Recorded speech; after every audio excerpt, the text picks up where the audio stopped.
podcast name again? All goes back to Sonic. It's okay. We can cut this part after. No, we're leaving this in. That's our introduction. Hey, everyone. Welcome to It All Goes Back to Sonic. Hi, I'm Harvek. Over there is MegaFire. Hello. It's just glad- me. Nobody else is here. You sound very excited. We've also got Bob over there. That's me. And we also got a Dorka Von Porco. Yeah, that is me. Wow, would you look at that? The name change kind of threw me off, but What did we do this time, guys? Damn, I don't know. I don't remember. Dorka, what did we do this time? Well, let me look at our pinned. It says we did Sonic 26, Sonic Triple Trouble Special, which we think we should have done after like 28, but it doesn't matter. Then after that, 27 through 29, and the Tales miniseries.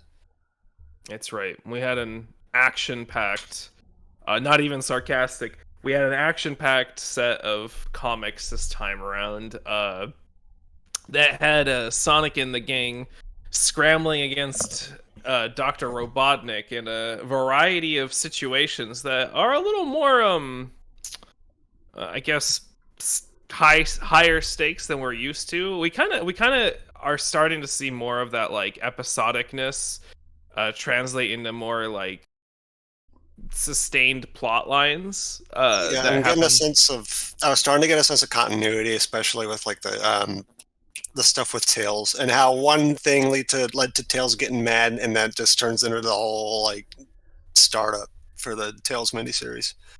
Mm-hmm. I thought that was kind of neat.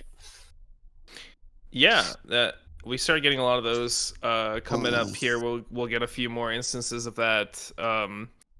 We actually get quite a few. This is kind of looking ahead, but we get a few sort of plot things that will, I guess, MacGuffins is not the right word, but like plot points or anchors, I should say, like characters and places and things that will start to be reused in the future.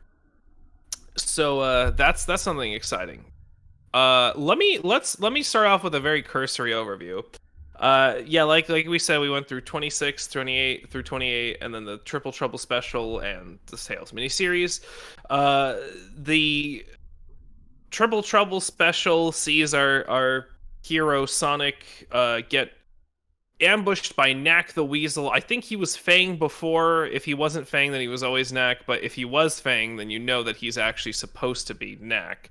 Hired by Dr. Robotnik due to an experiment gone wrong. And he's cold clock Sonic, and then they meet up with Knuckles and save the floating island, and all is well that ends well. But then we see Tails take off on his solo adventure after a situation with the Freedom Fighters ramps up and causes some tension between himself and Sonic, as well as the other Freedom Fighters who are treating him like a kid. And on that adventure, he really nuts up and saves the day with another group of Freedom Fighters, pretty much starting his own sect of Freedom Fighters. So, to kind of break it down on the more on the minutia of things, we start with issue 26, written by where everything's too cold. Yes, we get the winter episode, the Christmas episode, way past cool, written by DeSaris and art by Mr. Manic, cover by Manic and D'Agostino. Sally loses her vest from the cover because she has a vest on the cover and then loses it immediately on the first panel. And we get Sonic running on water for the first time. Something that was introduced, I believe, in Sonic 2. I think it might be 3. Sonic 3, the one on Angel Island. Mm-hmm, that's right. So we get him doing that, performing it live for us on paper. Shit, now I'm trying to think, wait, did he also do it in Sonic CD? My brain. Oh, that's right. Sonic CD did come out before 3. But I'm trying to remember if it had the water running. We're fake fans. Sorry. I don't... I think... This is such a pointless thing to get hung up on, but now No, this is important. Hold on, this is important. Is this the first? This is important. I think Sonic CD, because I think one of the cavern stages has like a pool of water you dash through. Maybe, or am I thinking Sonic and Knuckles? Crap. I haven't played CD in aeons, but I don't think you could run on water in that game. You can run through time, but you can't run on water. Yeah, you're probably right.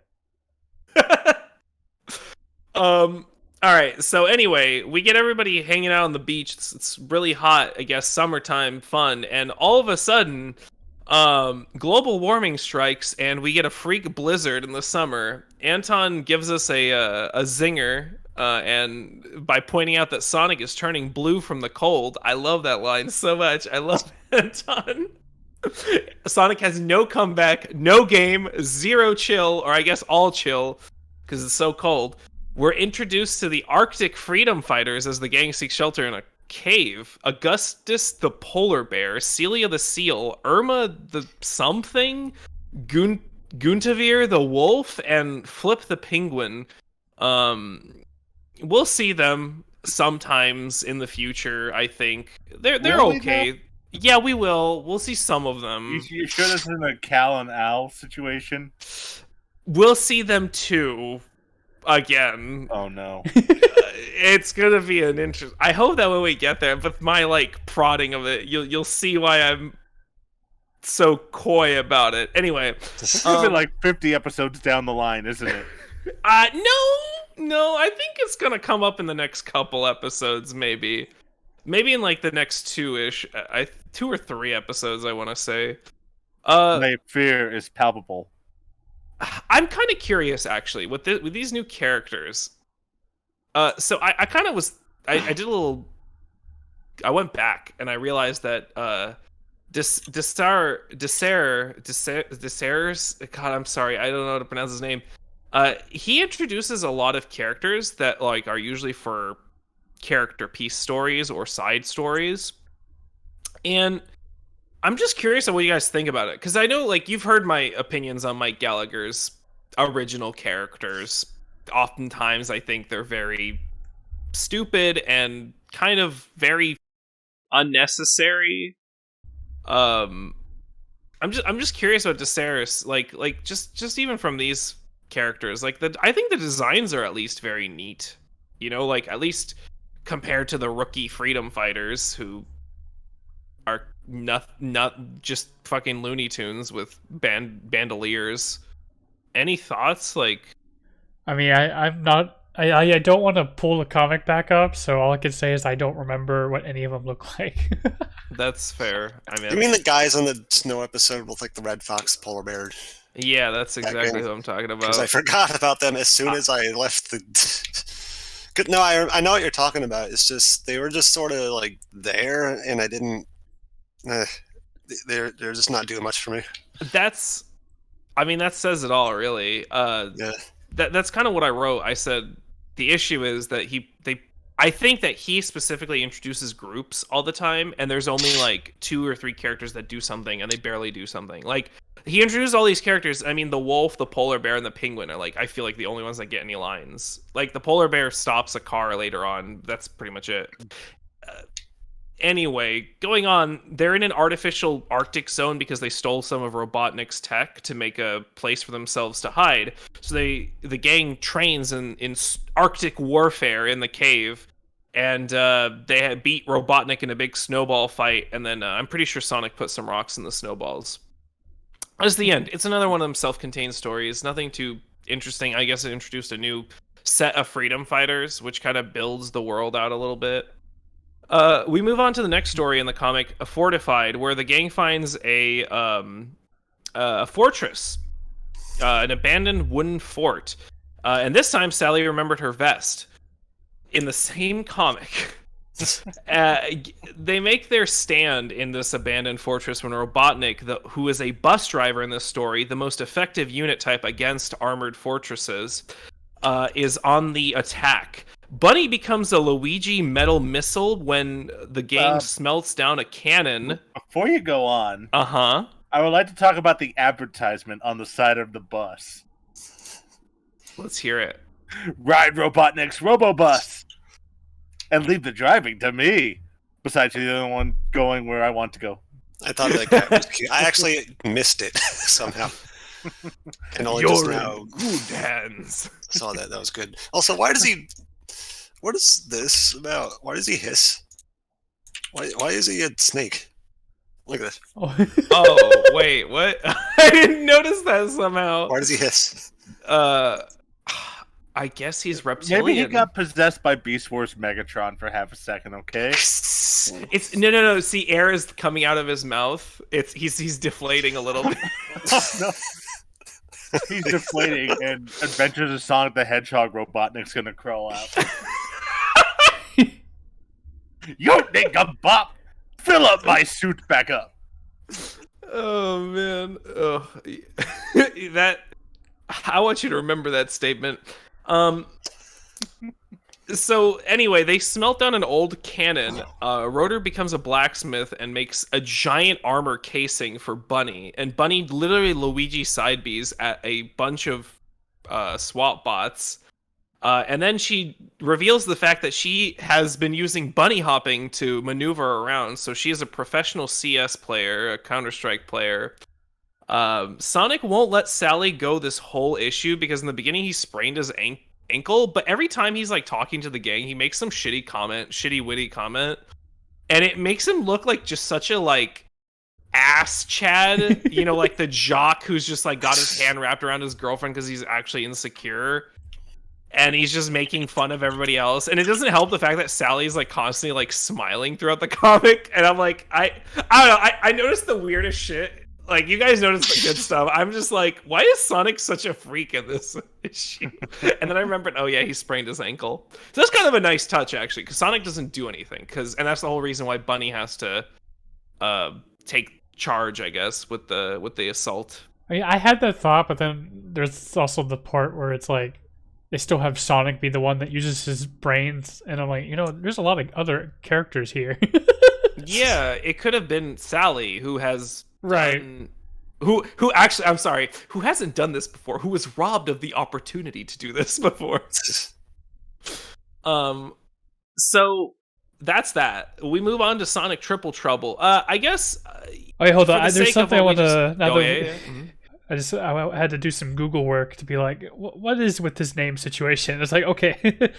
So, apparently, during development, the character was known as Nack. However, a character named Knuckles had been created for Sonic 3. And since the pronunciation of the two names would be similar in Japanese, it was decided to change Nack's name. But then, like, for the English version, they're like, nah, Nack's fine. There's enough of a difference. So I guess Nack is the English name and Fang is the Japanese name.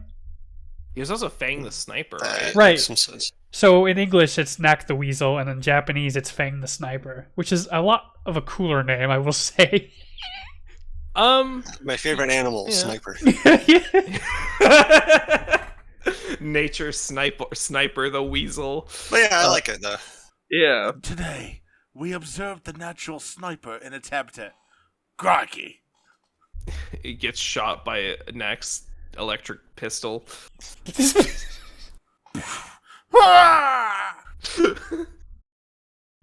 Sonic Triple Trouble. Another beautiful cover by Pat Spaziante and Harvey. I'm sorry. Harvey Mercaducasio. It is another one of our game adaptations, obviously, of Triple Trouble, on the Sega Game Gear. We get a couple stories here, first of which is written by Mike Gallagher, with Dave Manick being the artist. Behold! A Chaos Emerald. First time I think we've seen it called that? Right? In one of the earlier issues, when Sonic went Super, they called it Chaos Emeralds. Right, but then they because he had all 7 of them for some reason. Yeah. I wanted to say when that other time when they're in Angel Island, they also called it that, but I'm not sure. Oh, excuse me, Bob. Respect its name. It is a floating island at this point. I'm sorry, it's called floating. Yeah, I don't think they've said Master Emerald yet. No, haven't. There's just a Chaos Emerald there. Mm-hmm. In fact, that's part of the story. That Sonic somehow had 7 of, but let's not talk about it. I guess that's not canon anymore. He just went to a zone and picked up some extra emeralds. We don't like that's the thing about this comic. I think I mentioned it early on, but like shit, just it's a little crazy. Like things aren't secular until a lot later. Based crab meat is there. That is all. Robotnik blows up the emerald. So what part of crab meat is based? Hey, listen, he's great. I love him. He is the reason why the emerald blows up, because Robotnik needed the device set to 3-prong chaos siphon, but instead it was a 6-prong setting that crab meat set it to. So he blows himself up and the chaos emerald. And the chaos emerald splits into 2 pieces and they fly off. So Robotnik does what any smart individual does when their emeralds break. No, not call the jeweler, call a bounty hunter. So he goes to find, and the bounty hunter happens to be Nack the Weasel. And then Boba Fett wasn't around. Sorry. Yeah, Boba Fett wasn't there. I feel like that they should have made a joke like that. It was right there. They've made so many Star Wars references. It could have been. They should have been like, I need to call a bounty hunter, and then it's just like a shadow of like, you know, Boba Fett's Mandalorian armor. Could have been. It could have been.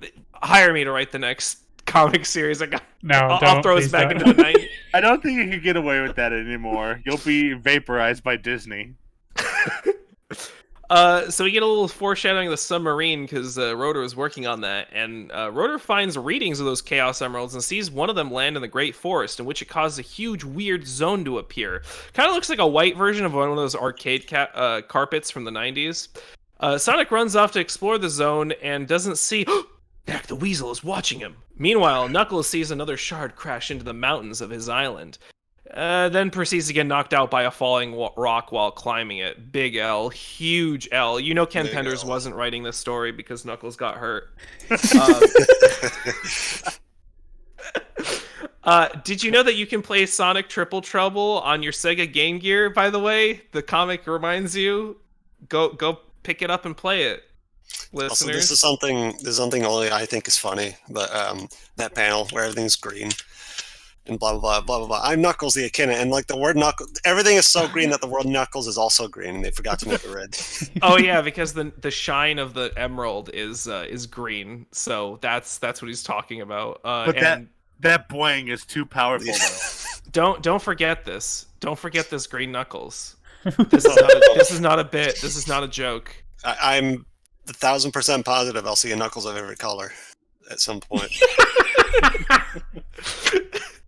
Oh boy. Okay. You don't know how right you are.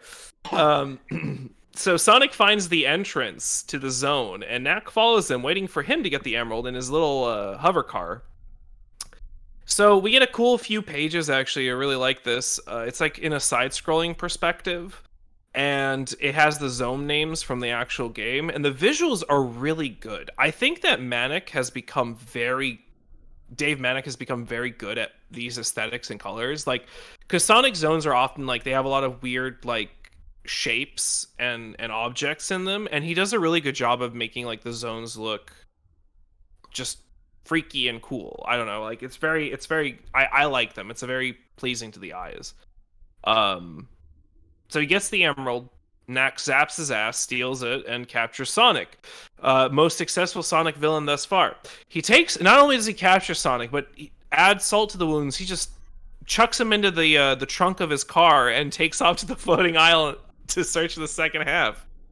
Knuckles wakes up as with that glow of these god creatures, the ancient walkers. Don't forget about them because Ken Fenders won't let you.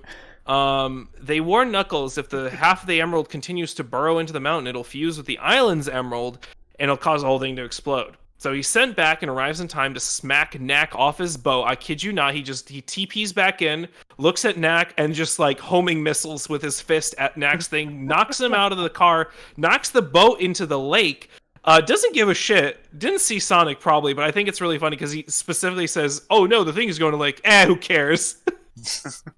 Okay, I just want to say how confused I was with the teleport. I think because Knuckles smells a bowl and then teleports. It was like voodoo magic. As you do.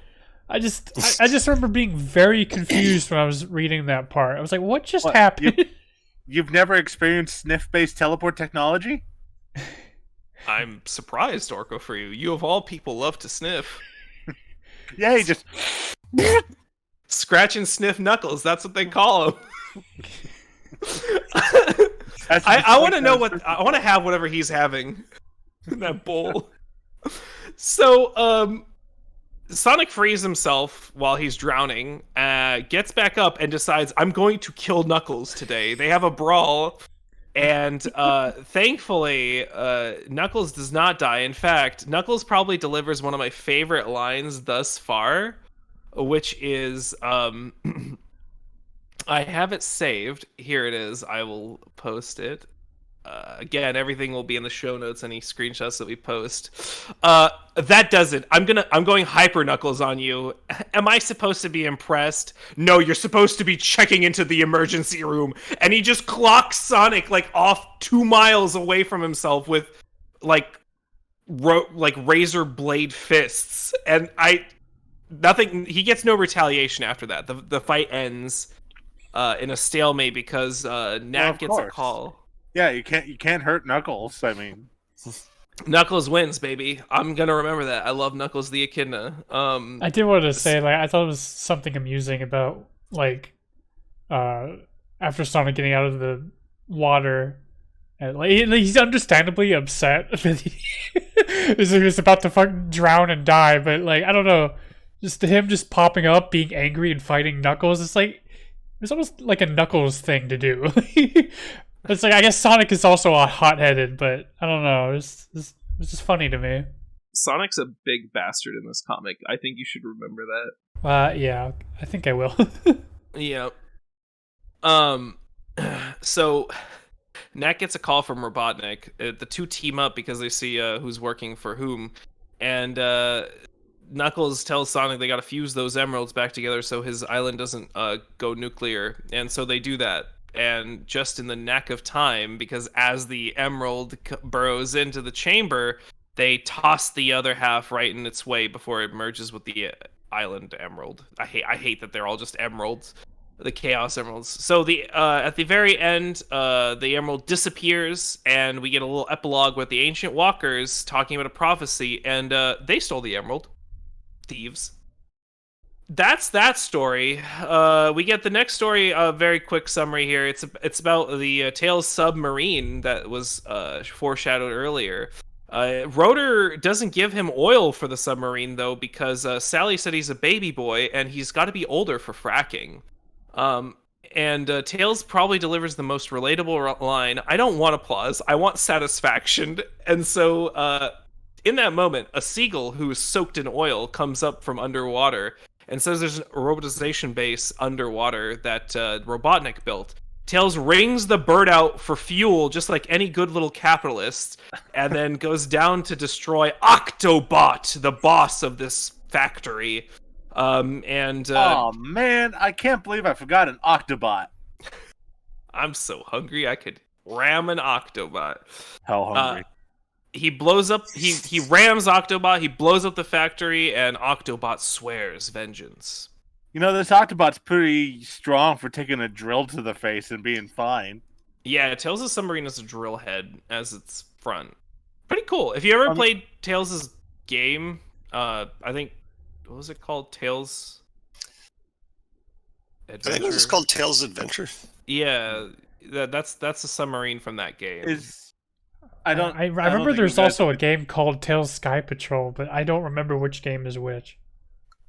I don't know if it's a reference to it or not, but I think of submarine with a drill and like it's the Gutango from the Godzilla series. Of course you'd think that. This is why you're on this podcast. It's a giant submarine with a drill head.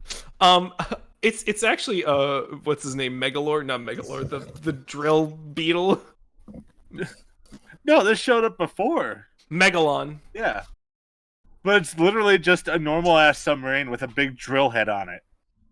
Also, the drill head has an ice beam, because of course it does. I wouldn't be surprised, because they've made references to Godzilla before in the comic, so... It's possible. I doubt it. But yeah. No, I mean, I think so. Very much possible. Well, they did a lot of references. We get the final story in the comic, First Contact. We are introduced to Vector the Crocodile, which Knuckles saves in the first panel from dropping into lava. How did that even happen? It's a giant pool of lava. It looks like Vector jumped in before Knuckles swoops in and saves him. I think Knuckles just saved someone who was making a poor decision. I was going down to the computer room in the sky! After parting ways with Vector, he finds a rock with the words Archimedes written on it, still hot from a laser of some sort. So now he's thinking. I remember it's something that Dorko mentioned where Knuckles loves to talk to himself through his comic, and I was just like, oh, finally. Well, this is much better. See, he's just thinking to himself. They're all thought bubbles. He's not talking out loud. Wow, what a fix. He follows a trail left by this mystery man and runs into Cat Weasel, our favorite weird-ass parrot. And for some reason, Knuckles is being really aggressive towards him, but that happens, whatever. He gets attacked by one of those Sonic and Knuckles fire bots that, like, burn Angel Island up in the first Angel Island level. Destroys it, and then he takes out one of those lumberjack bosses as well. It's just cleaning up house. So he thinks that, oh, this person messing with me must be Robotnik. He ends up in the Chaos Chamber, and the Mystery Man starts talking to him from all around. Archimedes was the guy who he thought was Sonic bothering him before in the previous Knuckles story, and says a bunch of wisdom mumbo-jumbo bullshit, and then disappears, telling Knuckles to think more. Dick Dorko, is that you? I think he's speaking free. He's telling Knuckles to think more and act less. What the... Oh, I forgot to mention the panel with... I don't have a screenshot of this right now, but after Knuckles gets told to think more, I like the panel of the whole silhouette of, like, Knuckles on the clip side. Yeah, and there's just Vector in full color. Yeah, Vector and Knuckles make out in the moonlight on a cliff. The end. I'm not elaborating anymore. Read the comic. What a beautiful ending. Yep. Then we get Sonic 27. Penders and D'Agostino did the cover of this, and you can tell that Penders did the penciling. And there's literally a little thing on the cover that just says, "I will pencil the cover of Sonic 27, reports Ken Penders." It was me. It was my penciling. It was me. We start the story off with two characters that I love and treasure dearly because I will just simply say Sleuth Dawgy-Dawg and Kicks-a-lot, and there is a picture to accompany them. Very good, very stupid. I love it. Look at these Disney-ass dogs next to the Sonic character. Yeah, these dogs look so realistic compared to, like, the other characters. We find them in the parts of Robotropolis. They're disguised as a couple of swap bots. So what does that imply? That the rebellion is a bit bigger of an operation than we initially thought. They leave a coded message on the walls in the form of graffiti to have it disguised as vandalism. And Sonic comes in, gets the message, but is found out immediately and swatted by the bots. He gets hit so hard, he forgets who he is. An amnesia episode. It's the amnesia arc. Yep. Robotnik poses as caretaker, trains Sonic against the Freedom Fighter dummies, and then he's like trying to hope that he'll remember his way to the secret base and unleashes the hog. So they put a camera on him so they can learn about the location of Knothole Village, and Sonic finds the village entrance. Rotor notes that Sonic's setting off all the alarms. He scans them, and because of the nature of the fact that they've, had a fake Sonic come on before, I guess that's the logic is why they were so like, all right, we gotta like get in on this immediately, which is actually, I think that's a nice attention to detail. I don't know if it's attention to detail or they just wanted to really like like go through the story, but there is something about it that felt a little clumsy or a little strange. It's like he might be a fake, so take him out. Yeah, he might be a fake, and that's just a risk I am not willing to take, says Sally, longtime enthusiast of Sonic the Hedgehog, or is she? So Rotor finds off that there's a camera on him, and they seal him off, and Robotnik sends in tanks in the meanwhile because they're tracking Sonic through the camera. He blasts the door with his wristwatch beam. Sally declares Sonic's gotta beef it. Some secret longing, perhaps? Sonic's camera is busted and he's flooded out of the tunnels. But he's found the surface village of Knothole, and you see a bunch of animal friends with bandoliers. That's how you know that they're fighters. Anton arranges a ground defense force, and they just get bowled over by Sonic. And then Sonic appears in the underground surveillance chamber singing about. He does the bad boy song. It was the 90s. I was actually Sonic's super confused by that when I first read it. I was like, wait, is that Sonic or did Anti-Sonic just pop up? I thought that too. Okay, was it just me? Like for a split second, I thought they were like somehow like they like had like a captured evil Sonic on standby, and they were gonna like dish him out on regular Sonic or something. Oh, that would be so much better. I keep my evil Sonic in mothballs till he's needed. We paid Anti-Sonic to take out real Sonic. Sally's just really not having it. Shit. So we get a preview for Triple Trouble. That's what we were talking about. And there was actually one thing I want to point out, which is I kind of hated this. There's like this weird joke thing where they're like, this happens, and Sally in a hot pink bikini, and she's just slipping up the footage. I'm like, y'all, please calm down. She's already naked. What are you talking about? You've only just started the comic. Just give it another 10 years before Fur Affinity really takes off. Thanks, Ken Penders. Oh, yeah, that's right. It is Ken Penders. Thanks. We get a Sonicgrams. That's really cute. There's one of the kids I wanted to highlight, the one from Joshua McGill, where he's just like, I really like the Badniks from 1, 2, and 3, and Sonic, it's like as if Sonic is replying to the kids, and he's just like, whoa, is that a Robotnikgrams? Like, why are you? But this kid just goes off about how much he likes the Badniks, and I'm like, this kid's got a future. Sonic 28, continuation of the previous story. Manic and D'Agostino again. We got doing the cover, and we've got his, Sally's starting off strong. She's pretending like, hey, we're still friends, it's so good to see you. Sonic slams a rotor, and then he continues to pulverize his tender meats until he aches, going so far as to maybe break his bone. Then when he tries to do the same to Sally, she flips him over, and she says she prefers to give rather than receive. She's pegging him. I'm gonna include weird dialogue. I'm gonna include this dialogue. Yeah. You have to read the whole dialogue. I'm not making this shit up. They use some verbiage in there. Thank Ken Penders. This was Ken Penders. You're right.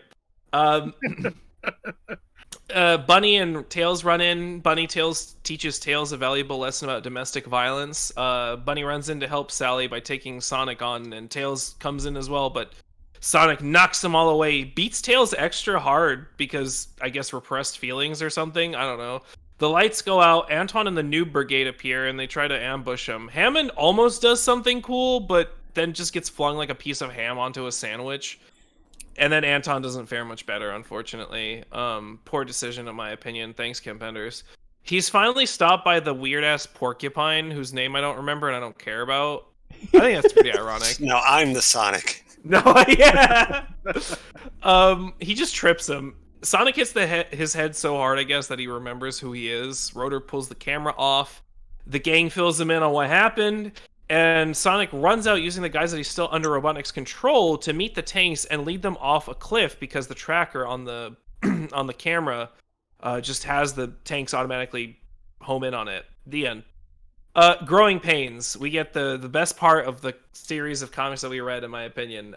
Tails, who's mad at Sonic. Oh, story written by Matt Gallagher and Dave Manick did the art. Tails gets mad because Sonic beat him up in the last episode. Or the last story, and he feels like he doesn't belong, that he's being treated like a kid. I guess it's all the other stories from the previous few issues kind of coming together, and Tails is like, I've done so much by myself, I don't deserve this, I'm getting out of here. So he leaves in his sub, and he finds a wife out at sea. No, not the ocean, as tempting a mistress as it is. It's actually a lady fox that's captured on an island tied up to a tree. Fiona the fox, to be exact. Remember her. Do not forget her. He comes to her rescue, and they kiss and frolic and shit. It's one of those very innocent love type things they do on a picnic and all that stuff. Fiona has Flintstone's hair. Loser. There's a really happy sun at the end that I really like. I'm just gonna post it here, y'all. I want to vibe like this sun. It's a very happy sun. So they briefly went to the Mario world. They do. Tails is being unknown to Tails. He's being voyeured by Robotnik, and he's been spying on him since he left Knothole. Fiona ends up being a bot created by Robotnik to trick Tails, who traps him in a roboticizer, and we get a cliffhanger where she activates it. Tails is done for. Y'all thoughts on this story? Y'all thoughts so far on all this shit? Tails is too damn horny. Listen, he's had a rough few weeks. He's growing up. He's a growing boy. We've all been there. I mean, putting this story together and with how it ends in the next issue, it's funny, but I don't like Tails in it. It's like this is not my boy. He's trying his best. He's scarred from Sonic the Hedgehog. This is what happens. Don't let your kids near Sonic the Hedgehog. He's a bad influence. Yeah. Issue 29, cover by Spaz and Hario. We get a story called Steel Belted Sally, written by Desaris and and art by Malwini. We get reintroduced to Dulcie the Dragon. It reminds us that the dragons are all roboticized, and her mother gave her life to save her. Dulcie is officially a freedom fighter. Pretty poggers. Pretty great. We start with her. We start with her and Sonic being chased by a really cool Robotnik pod ship fighter craft thing. They outwit it and destroy it, and then they find some sort of gadget inside it. They take it to Knothole as Robotnik self-destructs the craft. The gang find out that this device lets Robotnik de-roboticize the animals for some reason, and this is weird because... So, as we understand so far, it's been really hard for them to find a method to do this in general, and it becomes weirder still because in the future we'll get more plot points that's just like, this is a really hard concept to master, roboticization and, the other way around. But they kind of loose with the rules in the beginning here, so I guess whatever. It's a pretty interesting story. I actually kind of like this one. Because what happens is they decide, well, we got to trick Robotnik. One of us should get roboticized and destroy the facility from inside, and then, de-roboticize with this device. So I will point out there's one thing. Bunny gets grabbed by Anton. I just want to. Anton has some grippers, y'all. He has some pobs. Look at this. He's like. He just grabs all of Bunny, like boobs, waist, butts, and all, like 2 hands. Like, I'm not saying like he grabs. I mean, he just like envelops her whole body. And Sally looks way too happy looking at this. They are a thing, but like, not in public, dude. Come on. Not like look at that. Holy moly. He's got some grippers. That's man. why Bunny likes him, obviously. Yeah, you're right. Nobody else can grab her like that. Oh boy. Anyway, Sally decides she's gonna do the roboticization. They destroy. So they want to destroy his base from the inside. So Rotor gives her a convenient gadget to make her keep her mind intact when she's roboticized. Nothing could go wrong. This will go flawless. She gets fake captured, or maybe real captured. I couldn't quite tell. And then Snively, of all people, finds the mind mint that was planted in one fucking page. 1 page later, they immediately foil the plan. I had to do a double take on that because, like, he figured it out so quick. I was like, "Oh, what big brain play did they do to find out her thing?" But it just fell off. We hate fate. We hate fate in this game. The gang sneaks up to the sewers to rendezvous with Sally, and they realize she's really late. Sonic jets off to see what's up. Sally's silhouette appears, and then we cut back to Sonic arriving, and the gang is all captured with bot Sally at the lead, obviously not in control. So Sonic gets captured, and he remembers, oh, Dulcie exists. You know, we introduced her in the very beginning of the comic. So she's conveniently comes in, she's like, damn, my friends are late. And busts in, single, one-man army, melts everything down, frees everyone, uses the device to save Sally, de-roboticizes her, and Dulcie just ends it with a banger joke because she burns Robotnik, so she's just like, well, that's why I fired him. Yeah! Everybody finds it really funny. They all love puns here. We all love puns here. I don't. Oh, I like puns. I think they're Okay, actually, it depends. Sometimes I love them, sometimes I hate them. Hey, look, they can be pretty punny sometimes. That's true. It's true. We get the final story of Tails and his romantic conquest girlfriend. Tails is okay. His tails are so thick that it clogged the machine and it blows it out. And he mentions something about his innocence getting taken, and basically leaves Fiona to rust on the island while chasing Robotnik off. Kind of fucked up. I posted that panel earlier. That panel kind of stuck out to me. With Tails waterlogged. He looks like he's actually on fucking like death's door. Yeah, but Tails... also like he got wasted.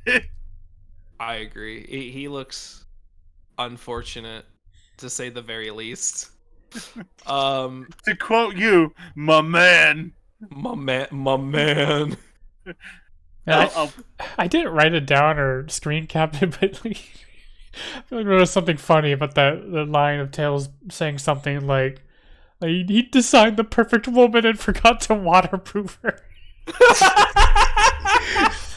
I got it right here. Robotnik created the perfect weapon, but forgot to waterproof her. Stop! Oh, what a cruel world! Sniffle. What a line! What a line! Yeah, poor Tails. Or maybe not. I think he dodged a bullet, honestly. Remember, kids, always waterproof your robotics.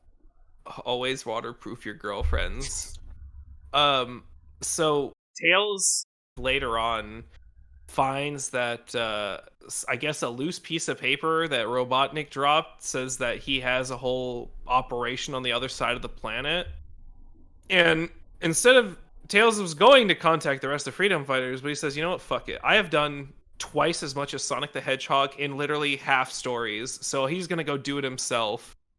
Which, by the way, when I say I like Tails, I think that the fact that he's been able to do so many cool things in his own little stories has been... It's pretty... I don't know. I mean, the girlfriend thing was an L, an overall L, but, like, I mean, he destroyed Robotnik's machine. Obviously, he's the big enough threat that Robotnik just single targets him. I didn't really think about it. And I guess I was just thinking about how much I don't really like Tails in these stories, but... I mean, yeah, like you said, at least he's able to do stuff on his own and get stuff done. I'm going to start off with the Tails miniseries by saying I wish that the covers didn't look like I was looking at a... It evokes a certain feeling. I'll include it in the show notes, but I'll include the picture here in this chat because... Oh, that's the wrong thing.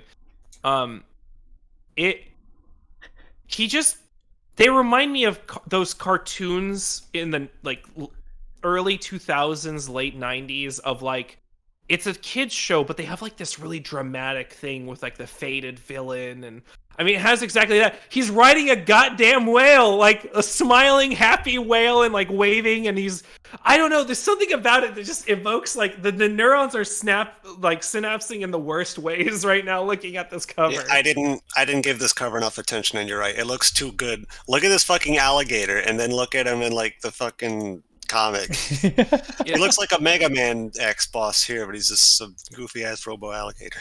The alligator looks like he's going to kill your family, and he's going to laugh while he does it. He's going to eat your ass. He's going to eat your ass.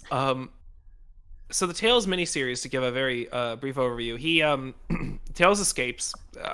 He leaves because he I guess ends up coming back to shore, and Sally catches him and gives him a stern talking to. Well, he decides, you know what? Nah, I'm about to head out because I see a big old Robotnik blimp. We see a robotic alligator man who is apparently the leader of Australia because they have the Australian hats on the swap bots. Excuse me, it's called Downunda. Sorry, Downunda, which that is the land in Mobius that is fake Australia. Remember this place; it's important. Is it? Remember Australia. It's important. Remember, It'll be important later. Important. Actually, Australia is important in the biblical canon of Sonic the Hedgehog Archie comics. Remember that. Really quick, on the first page, we see Tails doing a comic book, essentially. I would like to point out the inconsistencies in Sally's design on this first panel. Well, now her vest is now black. She now has long hair. I'm not going to point out the crown and scepter. That's clearly artistic license. They forgot.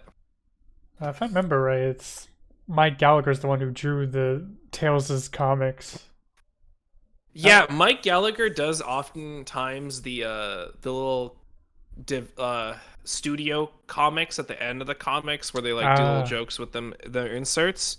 So I guess he just likes to do the. I mean, I participation prize, I guess. I don't know. Let him have his fun. It was just a single part of it, I think, right? Well, I mean, I didn't really have like a complaint necessarily. It was just kind of like when I saw it, I was like, "Whoa, who's drawing this?" Like. Oh no, yeah, no, I didn't mean it that way. I just meant like, I think they're just, I mean, like, you know, he's just participating in the thing, like, for this little, it was, to be clear, this little thing with the comics that we're talking about is like, it's like a synopsis written by Tails, as if it's a comic book that Tails is doing of like the freedom fighters. So yeah, that's what Mike did, and then the actual comic is drawn by I believe Dave Manick. I don't have the details on the. I think what I wrote down here is Dave Manick and also Mike. I can't remember the last name here. Oh wait, no, never mind. Mike Gallagher. Oh, that's what. Mike Gallagher. My brain forgot. Right, yeah. Okay, yeah, I guess it was just Dave Manick who did the rest. We get one of the best Sally drawings, I feel like. Just a single Sally like walking. It's like it takes up a whole page. She's just walking up onto the dock. I don't know why. Something about it is just really good. But yeah, so the story is about him going to Downunda, stopping this croc bot. But before that, he gets ambushed by the evil robot octopus Octobot, and is saved by the underwater freedom fighters, the aquatic freedom fighters. You can feel free to forget them. They beat the ever-loving shit out of Octobot, just absolutely destroy him. And then Tails is saved by a whale who takes him to Australia. I mean, Downunda. When he arrives in Downunda, then we meet another group of freedom fighters who aren't really freedom fighters. They're kind of freedom fighters. The Downunda freedom fighters who are struggling against the yoke of oppression. I'm so glad we finally got to the Mega Man crossover. I didn't know it was this early. I mean, I'm glad to see Wheelgator here.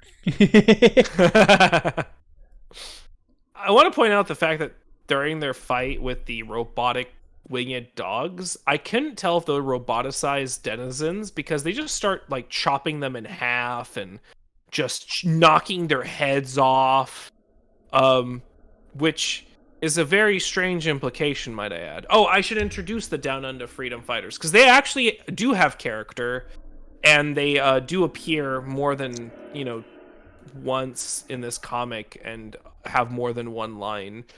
They actually, you know what? I will say they actually have personalities too, which is pretty nice. They're pretty basic, but they have something at least. So yeah, we get Wombat Stew, who is basically the Knuckles of the group. He's yellow wombat dude who is very strong. We get Guru Emu, who is a pacifist and he doesn't fight, but he is a freedom fighter with his words, I guess, like most pacifists. Then there's Barbie the koala. She is feisty. I don't know. She's cool. She is the one that chops one of them in half. And then there's Duck Bill, is in quote. His name is Duck Bill, who is a platypus. Remember all these guys. Oh, and then there's also Wallaby. I forget his name. Wallaby. Sorry, I forgot. He's a kangaroo. Or I don't know what a wallaby is. Maybe he's a wallaby. I'm sorry, Australians. I'm not very good at this. So the group takes Tails because he gets hurt to somebody called the Old Man, and Wombat Stew gets captured by Crocbot and is put on a torture chamber. Meanwhile, the rest of the freedom fighters, the Down Under freedom fighters, assault Robotnik's blimp while Tails is being treated by a mysterious old man and his friends, the Ancient Walkers. That's right, you thought we wouldn't see them again, but we see them. Back. And Continuity. And Shrivelly Knuckles appears with a walnut for a head. His name is Altair. He is an echidna. He's got those Klingon bumps. Yeah, he's got a weird head. Maybe it's because of the radiation. Who knows? Or maybe it's the exposure to the primal ancients. Or it's just the Down Under sun. Look, that's got to be some harsh sun. That's right. I also kind of in going to the third comic of the series. Once again this they did it again. I wish he looked like that, dude. Why does he? I wish he looked like a Mega Man boss with the tank. I wish the whole comic looked like this. This is so cool. What the hell? This is a great example of a cover that just lies. Pat, why did you draw it so well? It reminds me of, I don't not remember the name of the character. It was like some no-name, nobody in Marvel character that had their own comic in the 90s. And for one issue, they had a team-up cover with Wolverine, where they had to put a disclaimer on the cover that Wolverine was not actually in the comic anywhere. It's like the disclaimer, this is not the Crocbot that you will receive inside. Tails once again does his little comic book synopsis of the last couple issues as he's explaining what happened to Altair. And Altair tells him that the story of the floating island, I guess we get the history, and it is in a Tales miniseries of the floating island. There's a lot of layers to how contrived this is. But basically, the Echidna Society was so advanced back in the day. They had super scientific buildings, sci-fi skyscrapers, and there was a giant. We do know some of this.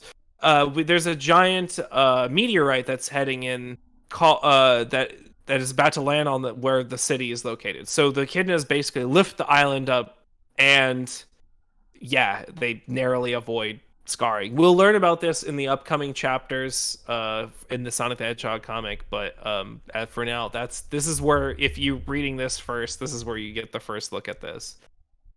Tails gets a history lesson that Altair is actually Knuckles' great-great-great-great-great-grandfather, and so begins the Knuckles lineage storyline. Oh man, I just realized that we're eventually gonna get to see the Knuckles family tree. we will. Yes, we will.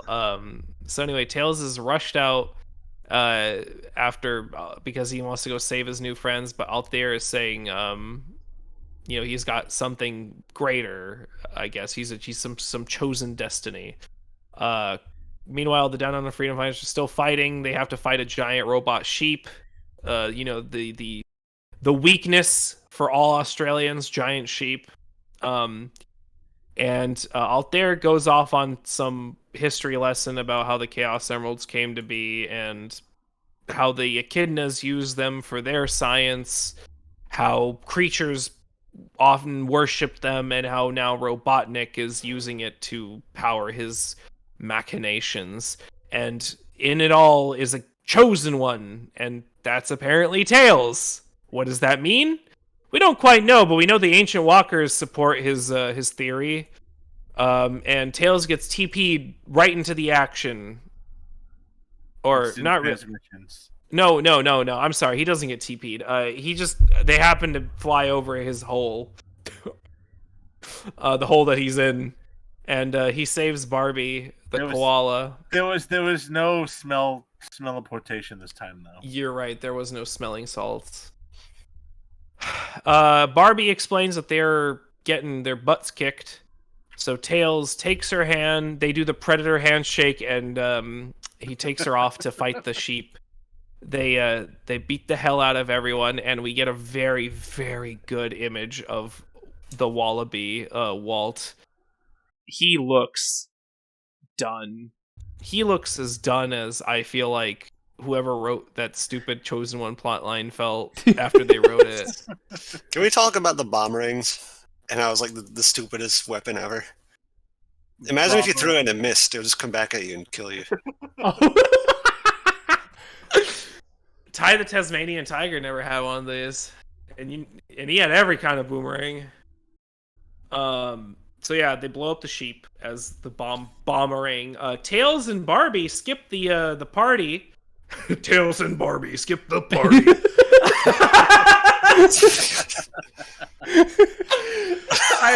Where did that come from? I don't know. Sometimes stuff just materializes and you gotta just say it. Guys, we're all sleep deprived this evening. Yeah, I'm sorry. I've had a we're in our element right now. Oh yeah. They kick Gator's ass. Literally, Barbie comes in with Tails as a carrier fighter and just rams him in the butt. And I cannot stress, you have to read, if you're gonna read anything, just read these just read this one. She kicks him, he hits the controls, he says, "Oofa!" Next page, the fucking exploding Hindenburg just blimp is just burning, and all the characters say is, "Oh, the humanity." There is no in between. There is no it going into the crash. There is just they kick him, oofa. Next page, burning blimp. Tails might be dead. We don't have any idea what's happened. It's very funny. He's okay. He's not dead. In fact, they saved the big bad, or maybe he wasn't even on the blimp. Maybe I misinterpreted that part. Oh, I guess he was controlling it off. He was like trying to guide it in or something, right? Right. And so they save Wombat Stew. Tails gives him a stern talking to. He gets his ass slapped by the tail of the Crocbot. Crocbot never forgets his Australian hat, puts it on, and runs into his Mario Party tank. I would like to remind everyone how cool this tank looked at the cover, and it's just a fucking go-kart. This is the tank we have at home. You know when they say, "Mom, can I have this tank?" We have tank at home, and it's this piece of shit compared to... It's like a little Mario Kart tank, dude. Why did this happen? You know, you say that, but this could be like an upgraded tank from what we saw on the cover. You never know. No! It's downgraded! He does have the license plate Croc 1 on there, which I think is pretty funny. Yeah, so they... Wombat, so they see him escape the facility. The other freedom fighters are finally getting their bearings, and Crocbot is retreating. And Wombat Stew, not Wombat Stew. Guru Gary, fuck, what's Guru Gary? No, it's the Emu Guru Emu. Oh my god, what is his name? Emu Guru? I love you being trying to give credit to these characters. They're good characters. I just don't remember their names. You can't remember their names. I can't remember the names. I'm sorry. My brain is full of mush. They're good. I promise. I think they're cool. They come back later. I like them. So the peaceful Guru Emu takes a boomerang from Walt Wallaby and has Tails fly him up into the sky, and then becomes the he unleashes his inner bomber pilot and just blows Crocbot's tank up, and he falls into the pit that Altair, the old man, was in, and also what was the where Angel Island took off from, or sorry, the floating island off from. Yeah. And the thing blows up in a nuclear smoke cloud in the shape of Altair's head. What does that mean? I don't know, but there it is. No, he's dead. Sorry. He's super dead now. So Tails saves the day, truly the MVP.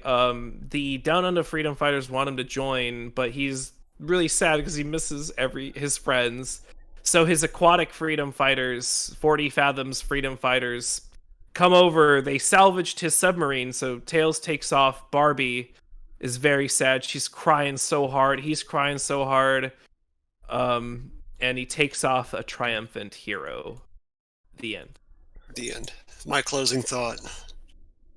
I like this panel in particular. What Australia does to a motherfucker. Yeah, it was okay, this thing.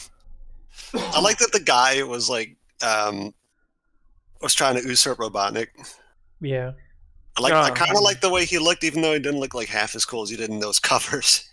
It's a shame it didn't actually look like that, but I had fun. Good. Yeah, to be very clear, I think this story, it's kind of hard to put in my 2 cents as I'm doing these summaries, but I like this story. I think it's a good story. There's a lot of really nice action scenes. There's a lot of really funny lines. Tails isn't quite as horrible as I feel like as Dorko put in the last, couple stories. Yeah, it's good. I don't know. I liked it. I think it was fine, but I feel like there was something kind of amusing of here's the Tails story of the first part, oh, here's this underwater freedom fighters that saved the day. Okay, next issue. Tails will say, oh wait, here's more freedom fighters that do. It's too. Yeah, I do think it's too many side characters. If they show up later, then great. I'm sure it'll be cool. It's just there's too many new things showing up that don't have a lot of time to develop. Thinking back, what was. From Tails' perspective, it's almost like he did nothing and then got some echidna exposition and then he did something at the very end. He saved them quite a. Yeah, I mean, he saved them. I would say he held his own during the when he first got to Australia, as you do. Every time you come to Australia, you gotta acclimate. It's not so simple. And then my other observation was just that the backstory akin to stuff being kind of pointless. I think the only possible enjoyment value is this might pay off later, but right now you could have taken this out of the story and it wouldn't have changed anything. But yeah, I will say there's one thing I want to bring up. It's kind of spoilers, not spoilers. We talked about this before, but there was some information, I guess, floating around the internet about how some of the writers didn't talk to each other about the plot lines they were writing. And obviously with Penders writing the Knuckles story stuff, all this backstory actually does coincide pretty closely with what he wrote in the Sonic comics with the Knuckles stories that happen on the back halves. Pretty well, which is to say that sometimes there's inconsistencies in the future that you'll see because the writers don't have the full scope. They don't always read what the other's written. There's, I guess, some drama associated with that, but I mean, it's all speculation. I hesitate to say anything because I don't have any backup proof on that, but I do know for this exact instance, when you read the Echidna story background stuff, there's things like the tower that Dimitri later on puts up. I know this means nothing to you guys right now, but there's like you see the siphoning of the Chaos Emeralds that happens in the Knuckles stories, like that exact scene. So there's a lot of things that are taken and like melded correctly, I guess, to follow the plot lines that are. So what you're saying is out. it'll make sense later, even though right now the thing we just read is really like exposition-y. It's exposition-y, For but lack it'll of make a- sense really, like, I mean, this is upcoming, like, really close. But also, did it have to be brought up in this story? No, it didn't. I mean, I guess kind of. I feel like they could have done it better because Tails has a pivotal role to play in future content, but at the same time, after I've reread it again my last time, not this time, but the time that's literally just happened like a few months ago, I realized that there wasn't as good of a build-up as I thought it was to the Tails things. It's nice that we had some of it, but a lot of it was fluff. It's just unfortunate, but that's the case. Any other thoughts, fellas? Closing thoughts on everything we had this. Yeah, I think there was I say I had fun, and I mean what I said, but I think also this session probably wasn't my favorite. I don't know how else to put it, because I think Dorko explained it best. It was just not the Tails thing and the Echidna fucking expositions. It was just like the wrong time, I think. Does that make sense? Mm-hmm. Yeah. There's something I forgot that I wrote down. It's something I didn't notice, but like I thought was interesting back in the Triple Trouble special was the fact that as part of a joke they called him Eggman. I was like, wait a minute. Oh yeah, they did do that. I forgot to bring that up. There's nothing like fried Eggman. I'm like, oh. I wonder, was that the word Eggman already in any of the games at this point? If I remember, I can't remember if it's Sonic 2 or 3, but like one of the ships has Eggman written on it. So it's like they didn't change graphics for the English version or anything like that. You know what I mean? Oh, Yeah. Okay. So it looks like, according to Wikipedia, you may be right on that, but he was Ivo Robotnik in all the games, and then Sonic Adventure was the first time he was called Eggman. Right. Which is, so maybe there was some written documentation, or like you said, that on the ship. I don't remember that at all, but I don't doubt it. It sounds like something that could happen. Because I mean, we already had the egg motif at the time. Since we know the Death Egg. Yes. Egg. I think they're called egg bots. Or what are they called? Those the ones that appear on Angel Island, with the guns. Egg Pawn? Huh? Egg Robo? Oh, I think that's Egg it. Robo, yeah. Egg Robos. Yeah, so we had the motif as early as Sonic 3, so yeah. Harv, any thoughts? Yeah, I mostly agree with the other two. Yeah. Yeah. It wasn't the best. It wasn't the best. Wasn't the best, wasn't the worst. I hope that it gets better from here for everybody. I was kind of like in my head, I'm like thinking like where does it like kind of pick up the interest in my own mind? Of course, I just have a great deal of nostalgia for all of this, but you know, it's. I'm just along for the ride because I'm excited about how dumb this gets. Like later on with all the Echidna nonsense, there's a little bit of like so dumb it's fun, like the dumb go-kart tank, the bomb boomerangs. So. Yeah. I mean, that sounds about right. I mean, I feel the same way. Like when I say I like it, it's like some of it is like this is so cheesy and stupid that I really enjoy it. It's because I should have been more specific. It's a little bit of that. That's kind of why I have fun reading these. But also there's the occasional like silly joke, a nice little action scene, whatever. That I enjoy it. I enjoyed it though. Yeah, some of the jokes and I've already said whatnot. my piece, so. Some of the jokes and stuff make me laugh, and it's no matter what, it's fun to like read this stuff and then talk it over. Yeah. Yes, I'm just along for the ride. Mm-hmm. And also, I did, I couldn't help myself. I did like a quick search. I was like, oh, it's Wing Fortress Zone in Sonic 2. You can see Eggman written on the ship. Oh, perfect. There we go. So, Dr. Eggman. There you go. No, you like, go. I know people say, like, oh, did the writers and stuff even play the game? I think, in a way, there's a lot of, like, really kind of interesting takes on stuff from the games. Because, you know, we didn't, there wasn't really dialogue and stuff that we had the manuals, but that's pretty much it. And I think the team played around with some concepts pretty well. I think it's interesting, like, specifically, some of the plot lines they adapt from the games. I mean, obviously, they just took Triple Trouble and just put all the levels in a condensed form. Yeah, I did, like, when I was reading yeah, that, I went through the effort of, like, looking at, like, a YouTube video of the game, just to be like, oh, yep, those are all levels from the game. Yeah. I don't remember Nack much from, or Fang, whatever, from Triple Trouble, so I gotta say, this comic did make me, like, remember and think of the character more. To honestly, like, they use him a lot more in a better context later in the comic. I hate bringing it up. I hate being like, later on, this happens and it's better. Later on, this gets better. But in reality, gets better like 40 hours in, guys. Yeah.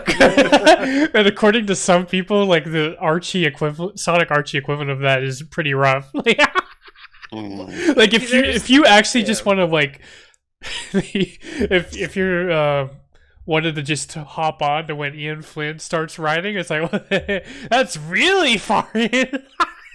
People like to use the rhetoric of that. I don't like it. I don't think it's fair to some of the writers that do a good job with the content that they are provided later on, like in the middle. I genuinely think that there's some good fun to be had, and sometimes I like to think about this in the perspective of a person who did not have Sonic Adventure and so forth. And all I had was, you know, the Saturday morning cartoons and the games, and that's the perspective that I kind of went into this comic the first time I read it, and that's kind of the perspective I've kind of had revisiting it, you know, adding in my, you know, the fact that I've expanded my palette of Sonic since then. It's not great. I'm not gonna sugarcoat it. I agree that it's can be rough going if you don't have the willingness to get through it. I think there's some diamonds in the rough. Are those diamonds frequent? No.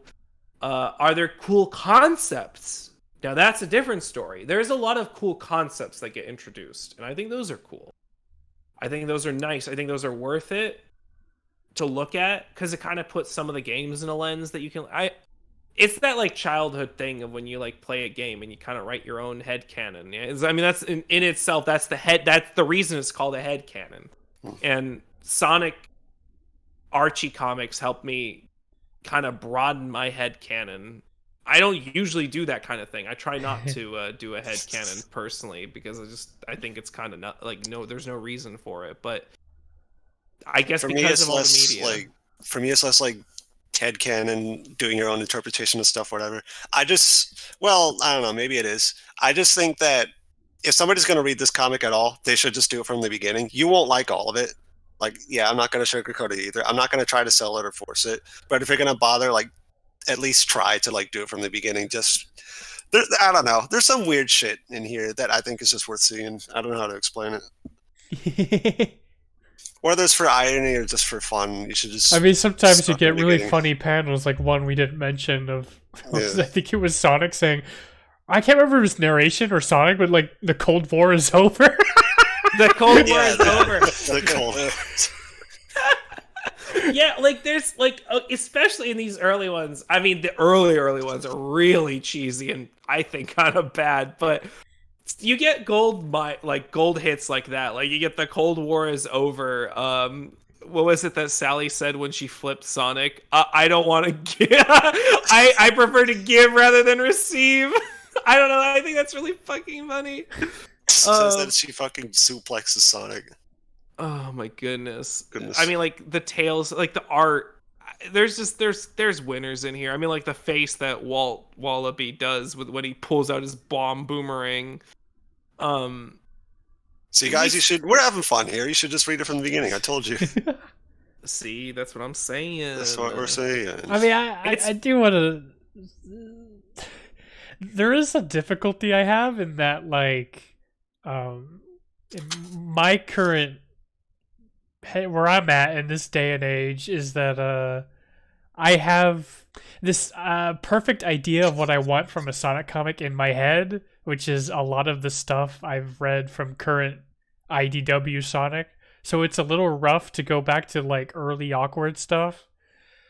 Like the difference between modern stuff that's like written and drawn by like very passionate fans, and then you're going back to this, it's a little tough. But yeah, I don't know. I mean, having not gotten into that yet, I can't say I know what that's like. So I think I get you. I think you do yourself a disservice when you do that, because I agree with you, Dorko. If I had started from like issue 160 or around 160, and I didn't read anything else before that, or I would be very confused, first off, but I would also be having a hard time going back, because none of this is like the first literal, like, we just finished the first arc of the comic, and none of it really matters, so to speak. Like, it does, like, these last few issues, we've had a lot of plot stuff dropping and foreshadowing, but it's not the continuous plotline after plotline of the future comics. So we do see them shift the focus in this next arc, and then after this next arc, it like doubles down on we need to have like 3, 4, 5 issue storylines. So it becomes more of like a traditional comic book series, with stories that cover multiple characters and multiple situations. Especially so in the Knuckles comics. I don't know if I don't know if it'll be any better for the rest of y'all. I feel like there's definitely like some increase in the quality of Ken Penders' work when he starts writing his own thing, for better or worse. And I only say that because while I don't think like what he does is great all the time, there's some stuff that he introduces which is pretty cool. And we'll get there when we get there. I mean, I'll explain myself. Maybe you'll like it, maybe you won't. Who knows? I urge y'all to go into a mindset of like not the Ken Penders memes and just read the comic. Yeah, I mean, it's gonna get ugly eventually, but I'm still excited for like whatever the fuck else happens. I know it's not like all that, right? Yeah, dude. Yeah, like just remember, like Ian Flynn uses a lot of the stuff that was set up by Penders, for better or worse. And I mean, by worse, I mean like he had to fix things, but they were there. It's like listen. I love Ian Flynn. This is not a down. Like, I'm not putting him down. I'm not putting Ken Penders up either. I'm just saying, like, my point is, go into it with optimism rather than pessimism. I don't even know how to necessarily like the well is put it into words, because like, I'm sorry, because I know you've said that to me before, and it's like I guess technically I agree, but it's like one of the examples is like how much right now I don't care about Anti-Sonic at all, but like in the grand scheme of things, I'm glad he existed because of what he turns into about 200 issues from now. Like 200 issues later. It's not 200 issues, it's 100. I'm exaggerating, but like 100 issues later, he becomes one of my favorite characters. I mean, that's not. Yeah, that's what I'm saying. Is like, I feel like there's more moments that Anti-Sonic shines a little bit later that aren't, he's not Scourge. We'll see when we get there. When does Anti-Sonic show up again? We haven't met him yet, have we? No, we did. That was the evil is that Sonic. the one with there's like 50 clone Sonics in this comic already. Is Anti-Sonic the one from like another dimension? He has like the black coat. Yeah. Or is that guy? Really? Mm-hmm. No. Yep. Yeah. I did not know that. Yeah, he appears a few times, quite a few times actually. Yeah, he showed up They like 3 really times like already. the plot line to have the anti-free. They do it quite a bit, yeah. So you learn to love him or hate him, but But yeah. anyways, Yep. So that marks the end of the what Bobby thanks Ken Penders calls the early years of the comic. Next, we're going into the Freedom Fight arc. ooh, So with this, we'll be going into Sonic issue 30, as well as the Knuckles Chaotic special for sure. And I'm trying to decide how far we want to go into it, because we're going to have to cover 2 specials in this next segment. So I think what we'll do is probably do issue 30, Knuckles Chaotix, Sonic 31 through 33, and then the Supersonic versus Hyper Knuckles special, and then I'll decide if we go into the 34 through 36 as well, setting ourselves up for the Knuckles miniseries. Oh boy, Knuckles. a lot of miniseries coming up. Yep, we got the Knuckles knock. miniseries coming up, the Sonic Quest miniseries coming up. We've got quite a few specials. Sonic Blast is gonna happen sometime later on. I love Sonic Blast, the game. The comic, and then Knuckles, the actual Knuckles side series starts in the latter half of this this arc or this saga. Yeah, so I hope you're enjoying it. Of course, leave feedback. We'd love to hear it, good or bad. But yeah, thank you for joining us again for this book club sit down of Sonic the Hedgehog Archie comics. All right, anybody have any final thoughts? No, not me. I feel like I've given final thoughts like twice. Yeah, anybody have the third, like a Hobbit second breakfast, third final thoughts? All right, everybody have a good night. Goodbye. I'm gonna go get on the boat with Gandalf now. I am stopping my recording. See y'all next See time. ya. Bye. Bye.